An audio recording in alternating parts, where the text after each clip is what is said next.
think they are technically, but I think yes. Yeah, no, I think Are we going first?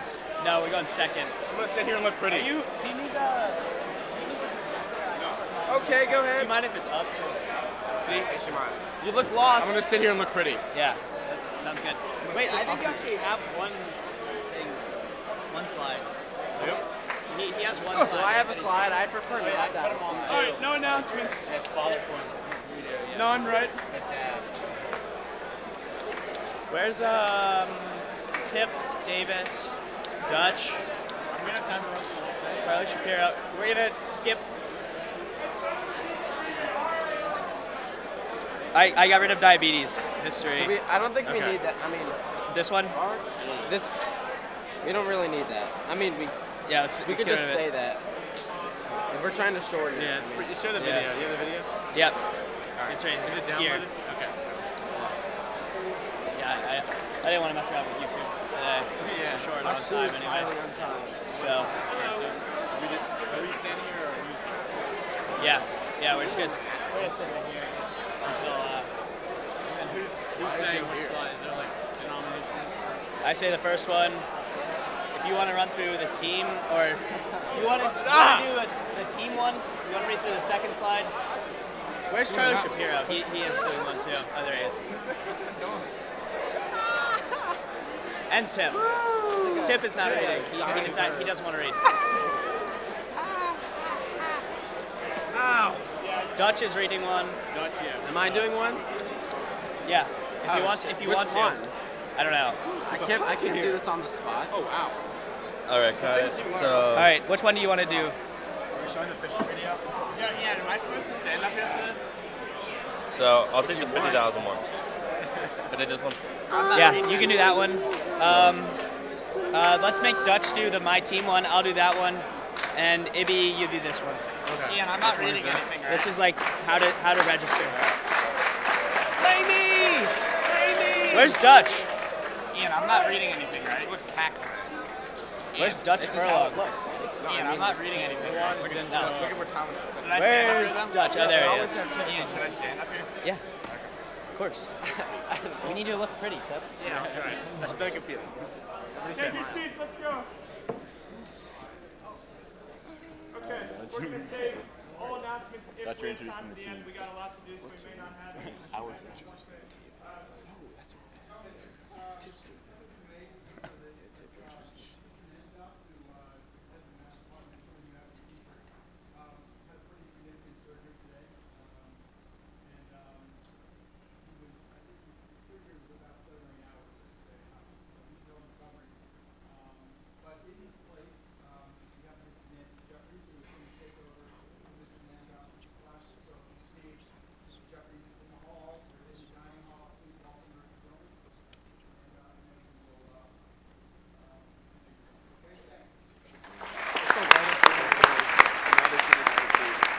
Who's gonna do it? I'll do it to you. You did how to register. We're not up first. We're first? Okay. Hello. So we're here to talk to you about Dunkster Diabetes, which is March 3rd this year in the old gym. Just some background on the event. Can I get a show of hands of who has been to at least one event? So probably over 50%. So it's a 3v3 basketball tournament, both for middle school and upper school, which started 5 years ago by Jordan Yaffe, a student here. It's in honor of his neighbor who died from diabetes-related illnesses, and the overall mission is to bring the community together in order to promote awareness of diabetes, demonstrate the importance of exercise through the game of basketball, and to raise as much money for the American Diabetes Association as possible. So next, we're just going to introduce ourselves and run through our team.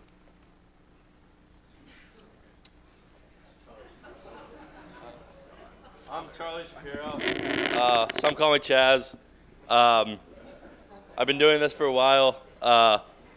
Chalk and I have been running this, and we're ready to run a good tournament.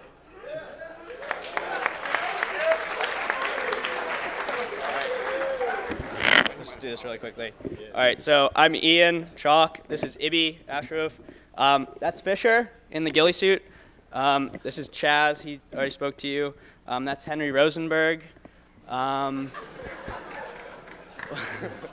Will Davis couldn't be here, but that's him and his lovely mother, Carol. And then we have Dutch and Lily Kaufman, who is also on the team, but she couldn't be here today. We have Quinn, and then we also have Cole Philippou. All right, Charlie, you want to talk about this? So, just start going. Is that how much we raised? Yeah. So, in 2017, through various different tournaments all around the country, we were able to raise $40,000 for the ADA. And of course, this year we want to raise that a little bit. So our goal is to raise $50,000. And our main tournament, of course, is in Baltimore from 2 to 8 in the old gym. There are several different events we have running, one of which being a raffle, which you can buy tickets and then put in various buckets to win certain prizes. One year we had to sign Marcin Gortat basketball, for any of you basketball fans. And we also have our yearly three-point contest, which will feature Mike Willis and a surprise pro athlete. We've had CJ Mosley and Justin Forsett participate in the past. And there, of course, for each tournament, according to each age group, there will be prizes. And for the team with the best dress will have, yeah.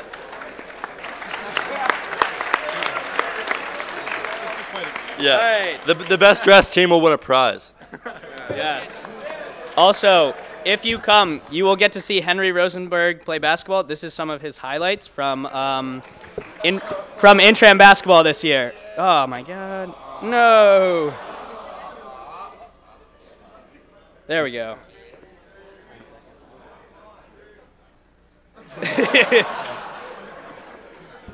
That is all. Now we're going to have Dutch talk about how to register and how to create your own mini fundraisers. All right. So it's actually really easy. You just got to get a team of you and 2 other guys. And one member has to go to dunksterdibs.org and fill out the simple registration form. It's $50 per team. Either you raise that or you can bring it in and give it to get into the event.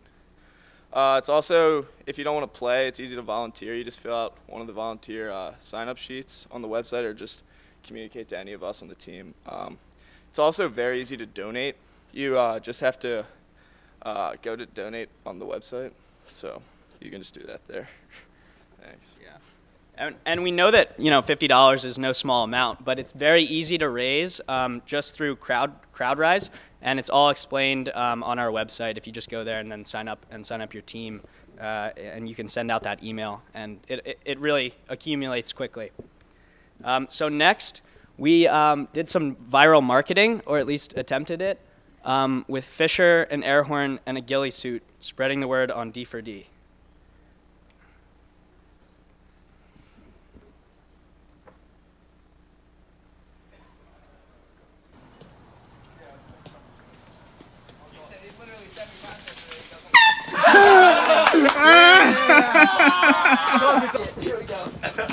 You're on video, Fish. Let's go, go, go.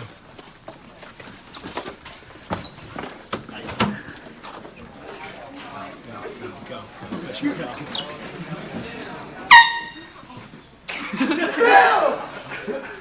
D4D, March 3rd!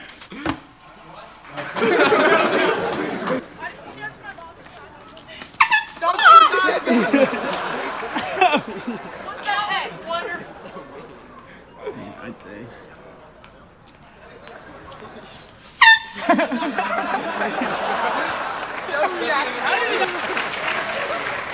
Put in the pause.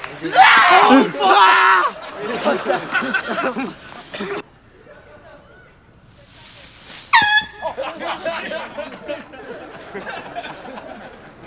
thinking about putting it up over here. We're not tall enough. No.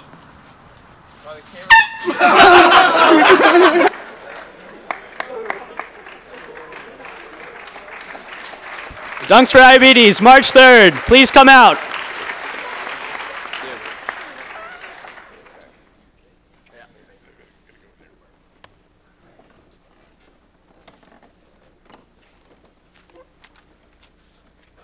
It's actually a perfect segue. We have intelligent, talented, creative, thoughtful students at Gilman. And if I may be so bold, I'll speak for all teachers and say that one of our greatest blessings is working with you and anticipating what you might accomplish in your life. We teach who you are now, but also teach who you will be in 10 years, 20 years, 30 years. At times, our assessments may seem unorthodox. They may even at times seem like busy work. Yet there is a method to this madness. In English, we work to teach you critical thinking skills you will use, whether visions of dollar signs dance in your head, whether you dream of a lab coat that cascades over your shoulders like a cape, whether the seats of power call your name. You will learn how to analyze information, consider multiple, even contrasting perspectives and interpretations, and to synthesize well-developed ideas. Studying English also teaches concrete skills. For the last 3 months or so, our classes have been learning and applying highly practical and effective rhetorical devices or modes of persuasion that will be useful whether you hope to get a venture capitalist to invest in your shoe shower, convince a donor to support your research, or rally voters to choose your vision. These 3 rhetorical devices are called ethos, pathos, and logos. Ethos being a way to present yourself as credible and worth listening to because of your good moral character. Pathos being an appeal to your audience's emotions, and logos being an appeal to logic. We learned and applied these rhetorical devices by reading 2 classic American plays, A Raisin in the Sun and Death of a Salesman. These plays are about 2 distinct families, the Lomans and Youngers, one white in Brooklyn, New York in the late 1940s, another black in Southside Chicago in the 1950s.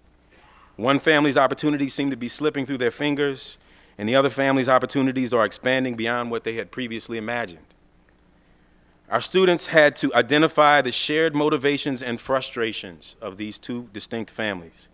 Then each student had to imagine themselves as a politician seeking votes from these families and people like them, and write a stump speech, a short political speech, that would appeal to voters much like the characters in these plays.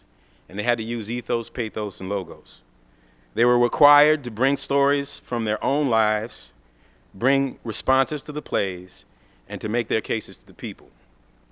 Students then had the choice to record themselves reading these stump speeches for the honor of sharing them with you. And so I want to thank you for being a part of this assessment, and I want to honor all of you who showed the courage and ambition to go for it.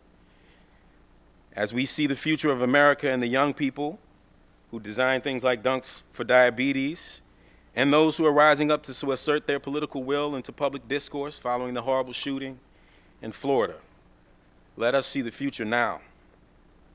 As Lorraine Hansberry writes through the Nigerian student Asagai in A Raisin in the Sun, at times it will seem that nothing changes at all, and then sudden dramatic events make history leap into the future. It is now the year 2048, 30 years from now, and 3 candidates for President of the United States emerge as top contenders. They will each now make their respective cases to the nation, to you. First up, candidate Morgan Zen.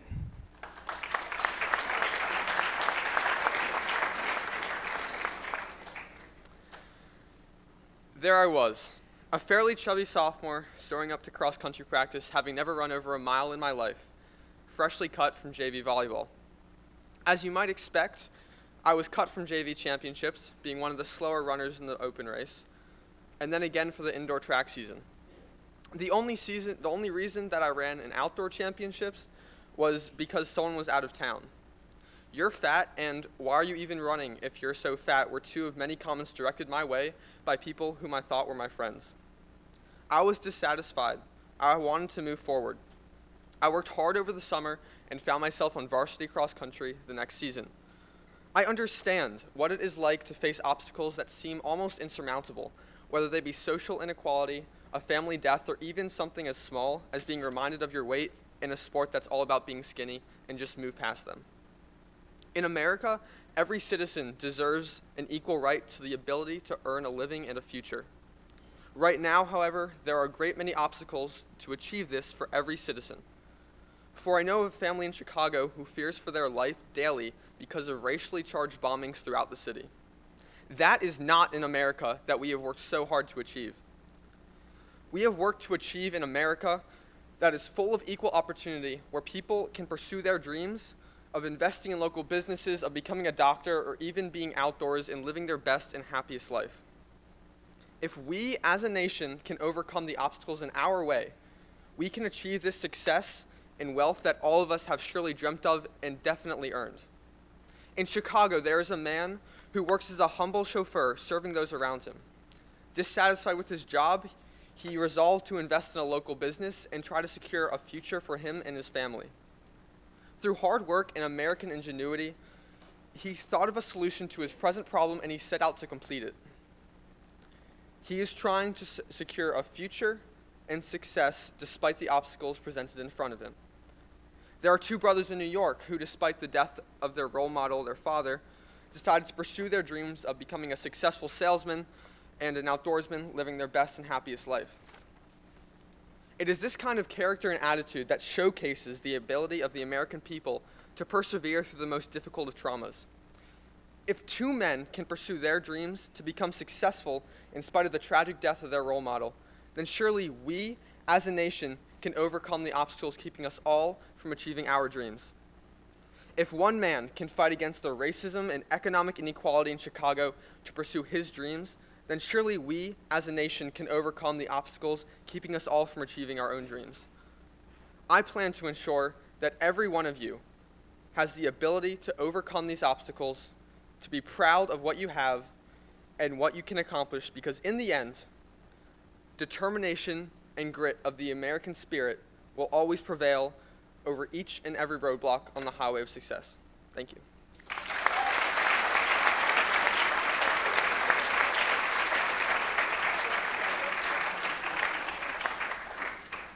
Next up, we have candidate Kofi Whitehead.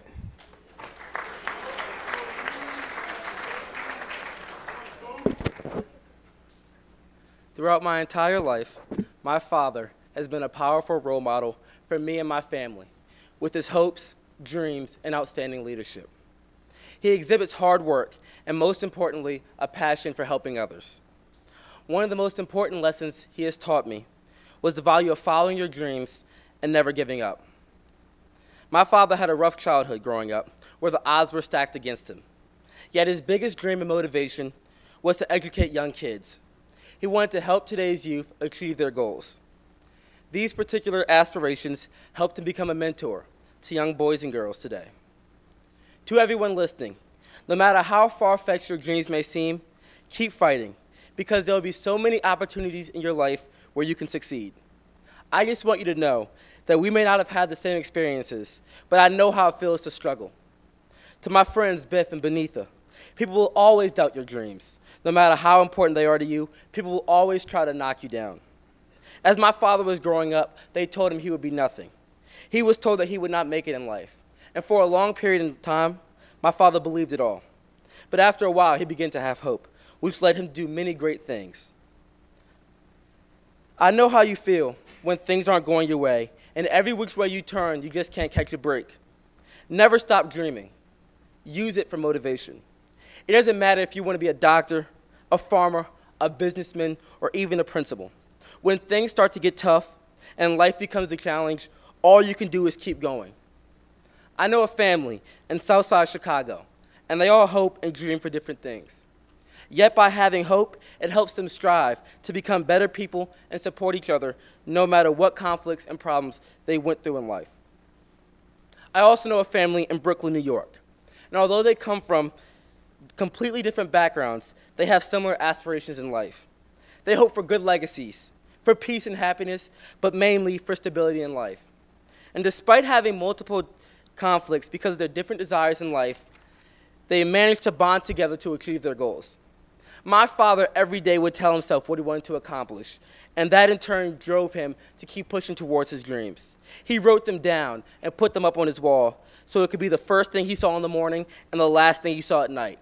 It reminded him that there was something out there that was bigger than himself, and that was his dream. So to my fellow Americans, hold on to your dreams and remind yourself of them. Write them down, claim them, make them your own. Hide your dreams away in the deep recesses of your heart, because nobody can believe in you like you can believe in yourself. This is what inspired my father and what I hope will inspire you. Thank you.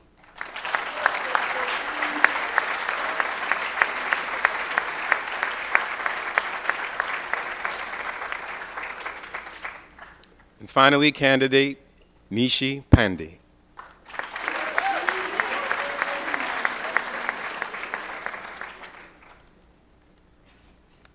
Wow, this is crazy. All right, just get my speech up. You know, I wake up every morning and I still can't believe that I'm living in the greatest country on earth, the United States of America. I stand here today on the shoulders of giants, those who came before me and ignited the flame for racial equality. The ones who transformed this nation from white masters and black slaves into a melting pot of cultures. A country where our cultures can be expressed through our clothes, our hair, or in my case, even my ears. The ones who told me it was okay to have a dream, that dream would not be hindered by the color of my skin or my socioeconomic status, no. That my potential could be realized through hard work and perseverance, not the size of the check my father could write. I owe it to those who fought to guarantee future generations of Americans with liberty and justice for all.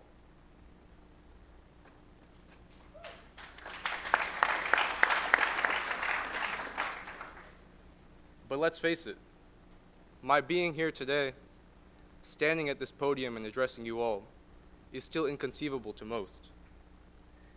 The only reason I'm here today, doing what I am doing, achieving what I'm achieving, is because of the chance my parents took on this nation and the reciprocal opportunities this nation afforded them.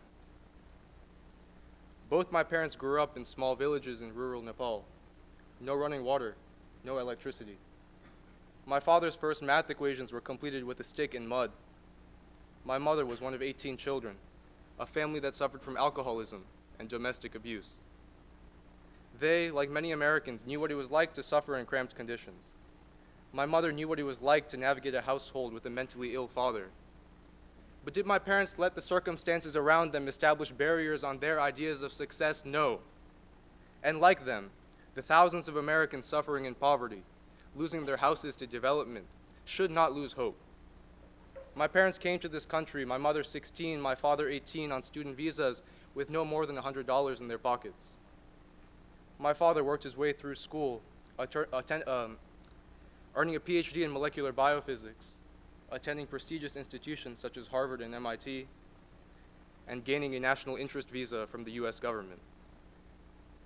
My mother attended school while working multiple jobs as an illegal immigrant, trying to make ends meet with her brother and sister, but she would later end up conducting eye research at the world-renowned, top-ranked Wilmer Eye Institute at the Johns Hopkins University. So being first-generation American, I know how hard life can be. The sacrifices that you have to make in order to provide a better life for your children's children's children's children's children. You see, as immigrants, my parents tend to brush off the racial inequalities of our system. I try to share in their views that a few indignities here and there pale in comparison to the hardships of life in Nepal.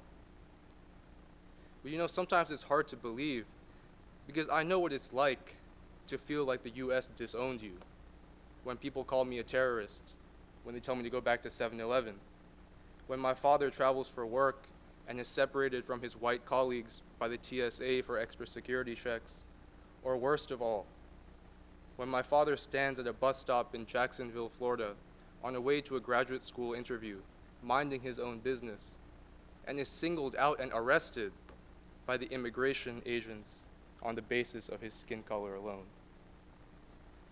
But neither you or I are less American than anyone else in this great nation, so no one can be forgotten, because we were endowed by our Creator with certain inalienable rights, and that among these are life, liberty, and the pursuit of happiness. We didn't choose to wear these skin colors. You didn't choose to grow up in the south side of Chicago or to be born in an environment where opportunities were lacking. But I would still encourage you to be encouraged. Be encouraged and go chase your American dream. I know we have ways to go, but we can't forget how far we've come. Open your eyes. The world is your oyster, filled with endless possibility. You are who you are, and you will become who you will because of who you want to be. Thank you. God bless you. God bless the United States of America.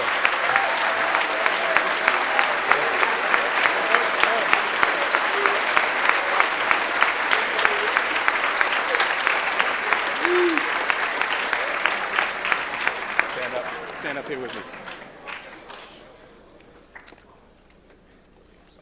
Last comment, this is hard to do. It's hard for an adult to do. I'm certain it's hard for someone to come up and face their peers. So I appreciate your silence and attention and encouragement of these young men, shining examples of the future. I found out something I want to share with you today. On this day in 1787, exactly 230 years ago, Congress called for the first convention to revise the Articles of Confederation. So what? This means that the people who founded this nation, who wrote the documents that founded this nation, knew, even back then, that they weren't finished their work. The work is not finished. And you, with Dunks for Diabetes, or whatever it is you choose to do, and these young men will lead us into the future. There's work to do, but we can do it. So thank you all, and thank you. All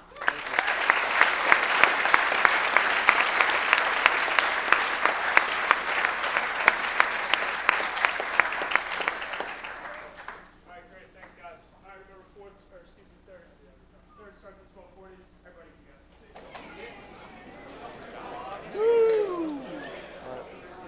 Nietzsche, absolutely. My mind is nervous.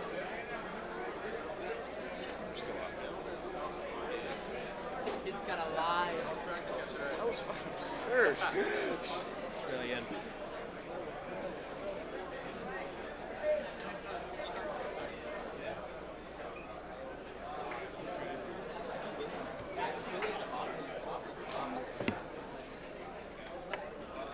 Good, that was funny. Thank you. Good job, Ian. Thanks.